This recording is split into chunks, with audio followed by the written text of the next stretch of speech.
الحمد لله الذي له ما في السماوات وما في الأرض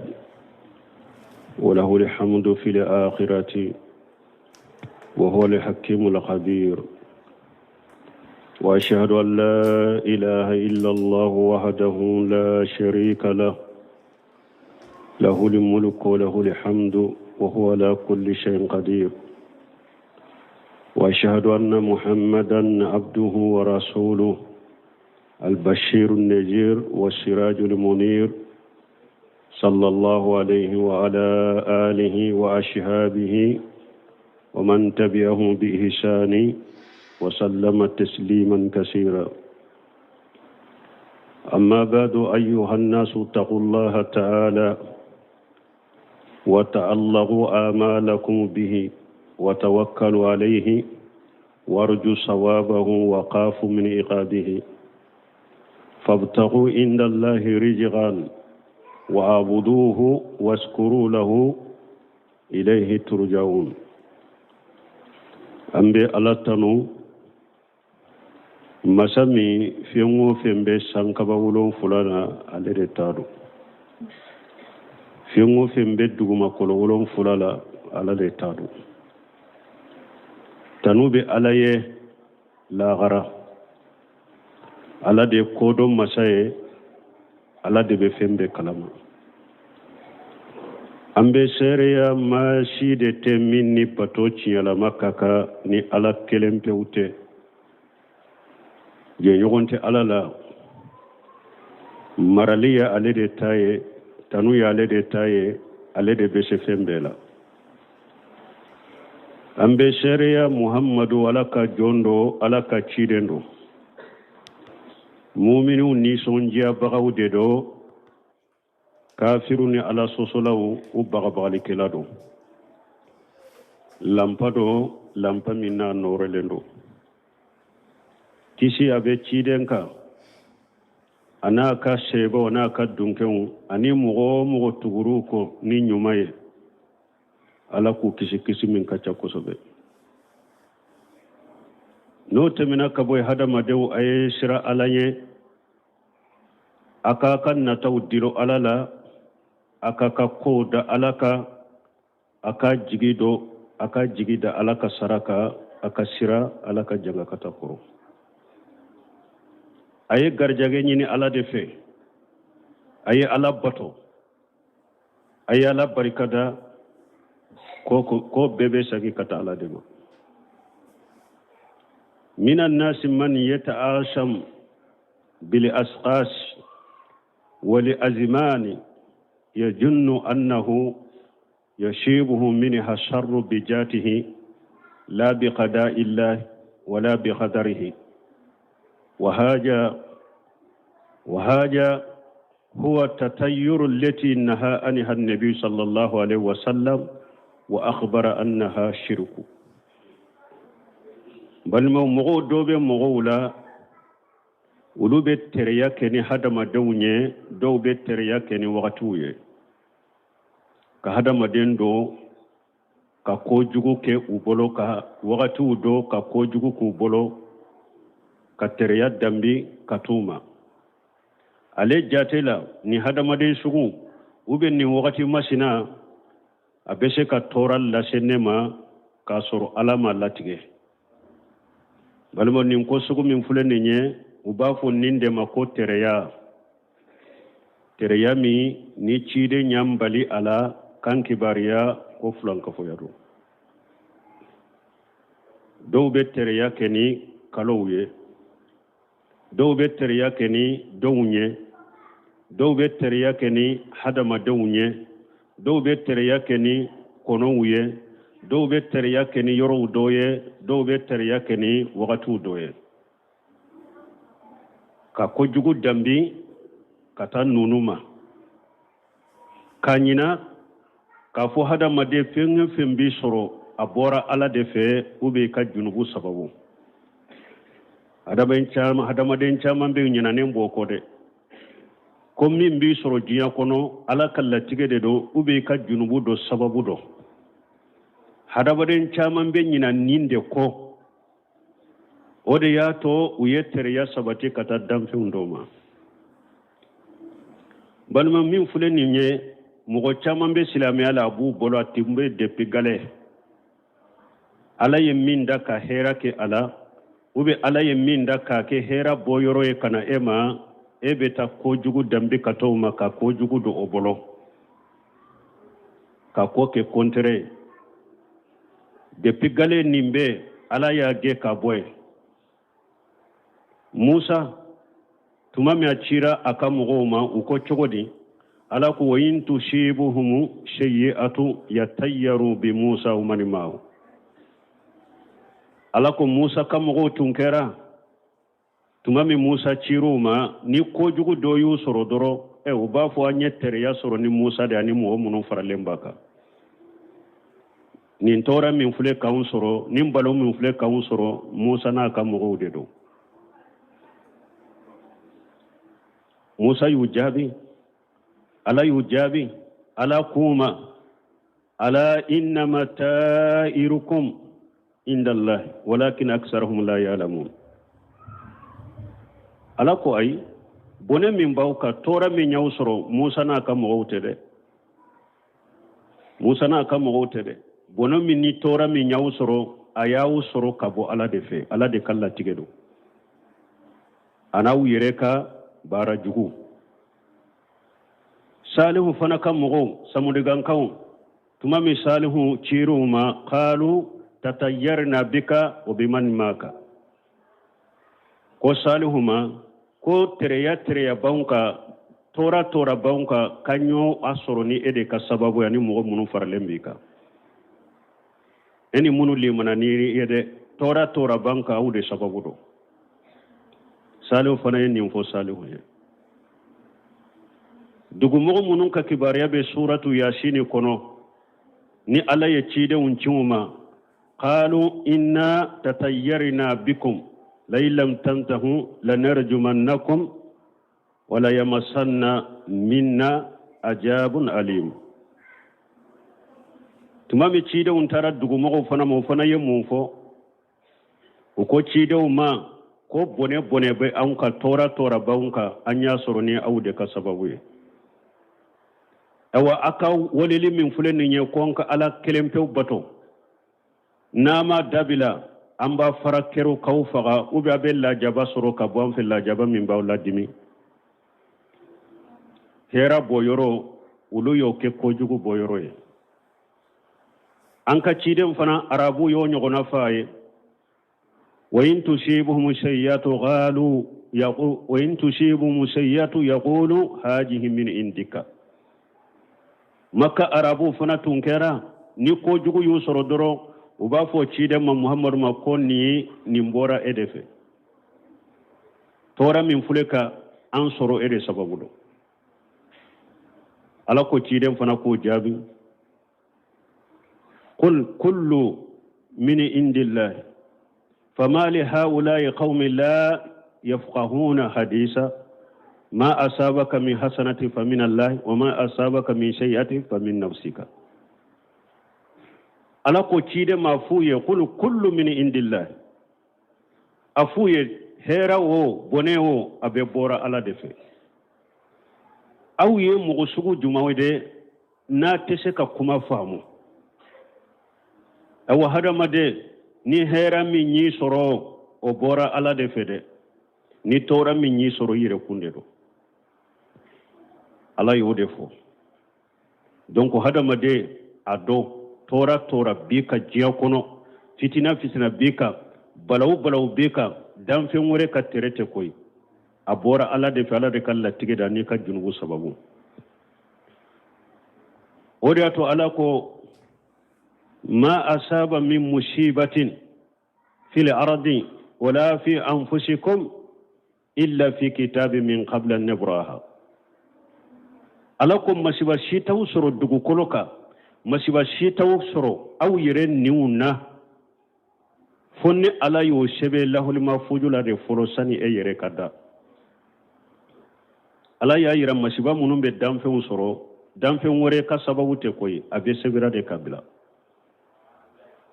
balman nin fo kunye munye ambolo ambe kalo minna ko shaharu safaru ko safaru kalo hijira san kalo fulana atumbe jahilu bolo ko nin kalo ye kalo jugude ko mogo kanika baranyuma shike akono ikana furu ke akono ko niye muso furu akono ko furu intenye ko tumbe jahilu bolo atumbe maka arabu bolo ko sawali kalo sallincini kalo ko mogo te muso furu akono ko ni furu min kera akono furu intenye silamiya sariya nana kanimbe kurja ka be boye anana abi hurairah ka hadisa la ciden ko la adwa wala tiratan wala hamatan wala safra akhrajahu al-bukhari wa muslim cide kisini nema baka ko la adwa yemunye qala ibn muslim rahimahullah al adu intiqalu li maradun min al marid ila shahihi yakunu في المرض الهشية ويكون أيضا في المرض المعنوي الخلقية ولهذا قال النبي صلى الله عليه وسلم ولهذا أخبر النبي صلى الله عليه وسلم أن الجليس السوء كالنافق الكير إما يهرق شيابك وإما تجد منه رائحة كريهة Ibn Simi rahimahullah ko adwa kore munye ako bana kabo mogo bana bagatoma kata mogo kene mama bana udobe ube kontamine ni alaka latige bana akabo bana bagatola kata mogo kene ya to domina ko ode togo ko adwa ko nim bana min fule ninye bana min beye bana min done do hadama don bolo ko be contamine chogomi de ka wuli bana bagatora kata mo kene matola ko mana fana ka bana be ke o chogode la mana jogo jugu ya fana bana jogo jugu fana be se ka bo mo dola kata mo do soro ko de koso cide nye kibariya like kan kibariya ko sigi nyogon jugu teri jugu baro nyogon jugu ko amisaliya be ko me famfiena ko anika finu jani ube ina kasa jugu soro innun kono donc bana min be yede bana min donendo de obese ka bo bana bagatola chogomi kata mo kene matola ne ala kala tigede ni ma jenyogon jugu fana jenyogon ya bila ka jogo jugu do bese ka bo afrika na ife iba ka jogo jugu dota donc ciiden ko la adwa atumbe jahilu boro ko ni bana dobe bana bagato dola ko bana nyire de bese ka yere bo bana bagato la kata mo werela cide nye o de ge ka boy ako bana inta yere bolo koy bana nye danfende a bese ka bo mo la kata mo la de me atake na yere ya bekeni ala kala tigede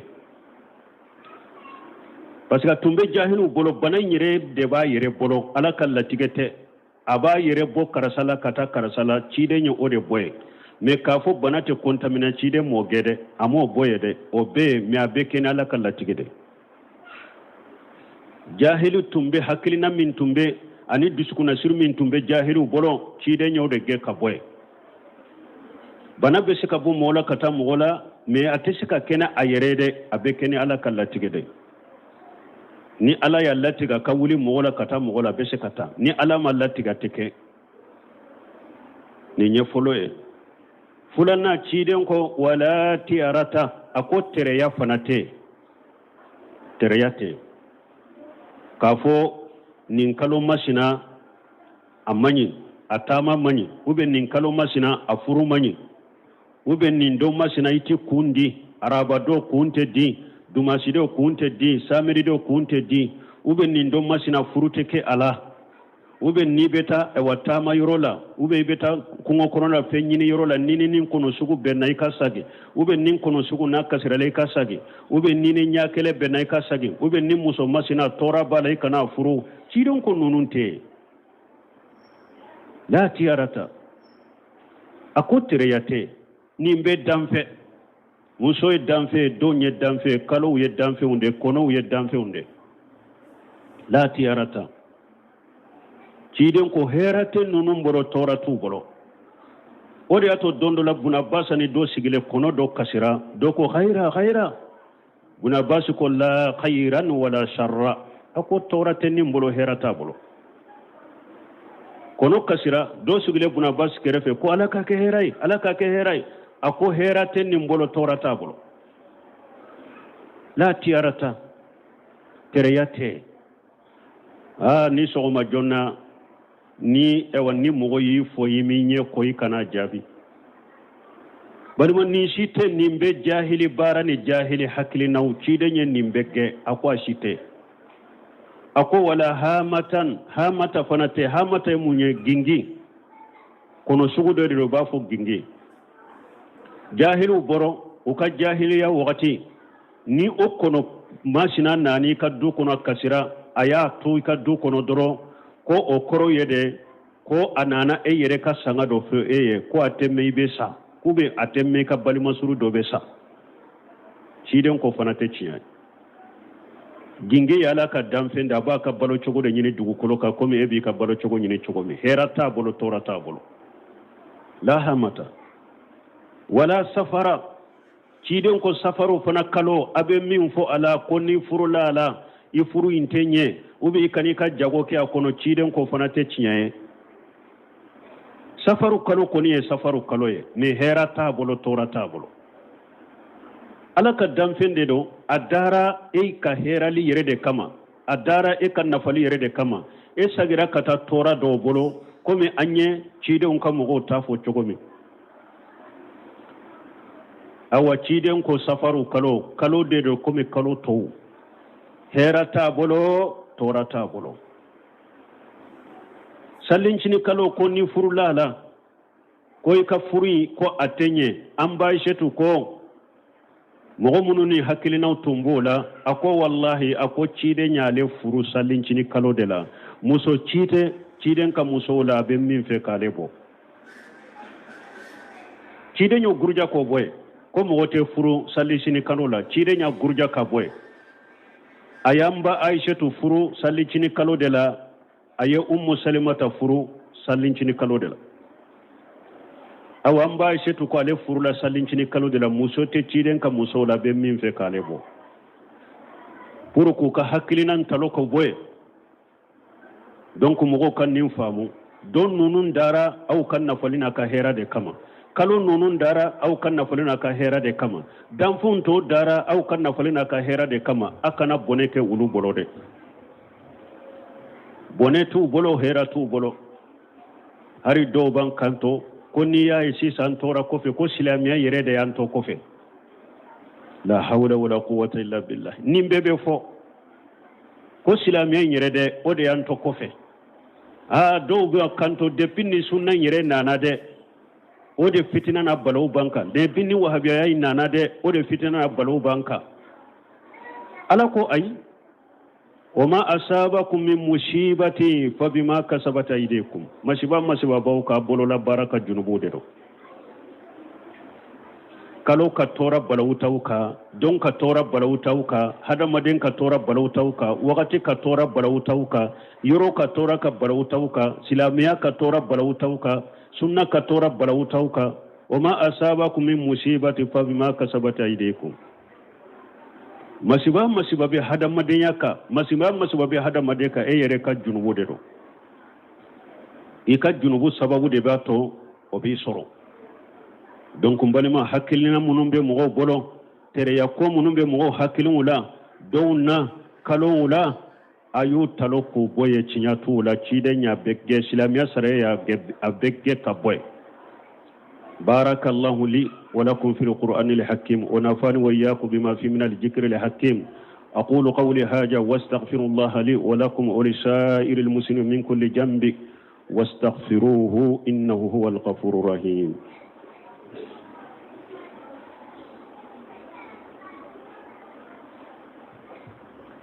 الحمد لله رب العالمين والصلاة والسلام على نبينا محمد وعلى آله وأصحابه وسلم تسليما كثيرا أما بعد وأن عمران بن حسين رضي الله عنه قال قال رسول الله صلى الله عليه وسلم ليس منا من تطير أو تطير له أنا عمران بن حسين بولو ko ciden ko mogo tan doye mogo te silamaw doye mogo min ni be tereya ke ube be tereya ke iye ni ebe tama ibe kalo de jato muna ni nye kalo nyuma ni nye kalo juguye ni ebe tama ebe don jate de mina ni nye don nyuma ni nye don juguye ni ebe furu ebe kalo de jate mina ni ebe furu ebe don de jate mina ni ebe tama ebe kono de jatemina ni kono panna kati kinila ube atari nyefe ika garjage be jawta mala ikata me ni kono panna kata inumande la isagi ube nin kono sugu na kasira isagi ube ni nyakele be na isagi ube ni muso masina ni ba kana furu tiren ko mo be ni ke teslamay iteslamaw doyade awa ko har ni yirete se kake ni mogo de ba kiye ni ebe do koko la folo karasa debe e bolo ikata ode nyinin kan nindo kadiwa mbafi ka furu nindo kadiwa mbasi katama ni muso masina furu kadinya wa mbafi ka furu ciden ko ite islamai ibe teriya ke ite islamai ni be do kolai iba ki ite islamai wani ibn mas'ud radiyallahu anhu ana abdullah ibn mas'ud bolo alaka je ka bwama qala rasulullah sallallahu alaihi wasallam at-tiyaratu shirku atiyaratu shirkun atiyaratu shirku ciren ko tereyay fulanka fuya de tereyay fulanka fuya de tereyay fulanka fuya de sinya saba nindo kunte di tereya nindo ite tama tereya nindo ite furu tereya ninkalo ite furu tereya ni hadamade sugu bone babolo tereya nindaba sugu tere bala tereya ni muso sugu kana furu tereya balma yini ya de adoko nindoyi ko mogote tama asumalen de bi ko ni faga baga bi nofe uko karasa bi na yi sura bi faga ina bodere tonto nyini wolaw ni yaye ko tama dombala asumalen de bi nofe na kala yara inofe akala mabi ikofe donte nyini alaka hakimanda mambalimo mogo ikado a hakili ka jiga abdullah ibn abbas ka hadisala wa alam anna al ummata law istama'at ala an yanfauka bi shay'in lam yanfauka illa bi shay'in qad katabahu Allah laka wa in istama'u ala an yadurruka bi shay'in lam yadurruka illa bi shay'in qad katabahu Allah alayka urfiyat al aqlam wa juffat as suhuf ciden abdullah ibn abbas ka hadisala ko hadamade ado ni jiya bede farla nyogonka ko anka karasan nafa ciden ko ite suka foikiye ni alama me sabiye kabila kelente mugo kelente dugu kelente jiya be abbe ka fara nyogonka ambe galo minna ambe lada jugu mununa ambe bidiya munuma karasa ya to antala afarlan anka ula ambe ka fara nyogonka anka deme ute sika foikiye ni alama mi sabiye ni jiya be farla nyogonka fana karasa ba ka jiya jala foli minna ayanke bidiya mugoye ayanke kafiruye ayanke mushrikuye ayankete ambe ka fara nyogonka anka lambari ko kaka anka toro ciren ko ite sika tora sila shima ni alama mi sabiye ako kalmu korotalaw de pala masanka ba wolon fulani dugma ko lolon fula dani samba bi duruye e ka kobe sabira ka bila pew kalmu korotara ka bolla tige ka kalmu yemi sebe papier ka fana papier no jara ka ba foite so ko tuse la yaqafanna li abdu illa jamba wala yurji anna illa rabba jon kana shira foye ni ka junubute la yaqafanna li abdun illa jamba wala yurji anna illa rabba tawhid banna nin kelema fulalaw jo kana shira foye ni ka junubute mo kan ka joro ka shira ka junubude koro me damfen wa kana sira sine oma min dabbati illa huwa akhiju bi nasiyatiha danfen site fo aten sibe ala de bolo danfen site sika foy ken ala majena sira ka junubu de koro jonka sira yire ka junubu de koro kana sira foye ni ka junubu te awa kani jigida foy ka fana ni ala kelem pewte tawhidi bannan nin kuma fula yire la sabana tala jon kana sira foye ni ka junubu te kani jigida foy kan ni ala kelem pewte ko bannaw ni hadamade yennin ko fula soro ka nyanamaya kono ibe nyanamaya nyuma jiyan kono ya nyanamaya damu idisukul lafiyale kana sira foye ni ka junubu te kani jigida foy kan ni ala kelem pewte ambe ala delala kanke tawhidi tuwe kanda alala donc kuma lañine munye ko min bo fo nin kalo kola ko kalo teremado furute ka kono ngalo silamaya ya ciya sallincini kalo furute kono ngalo nin doy furute ka kono ngalo nin doy iti kundi ngalo cidenyen nin be ciya be fulanka foya abede madda alala ka hera do damfembolo hera te damfembolo torante damfembolo uba fo nonu de materia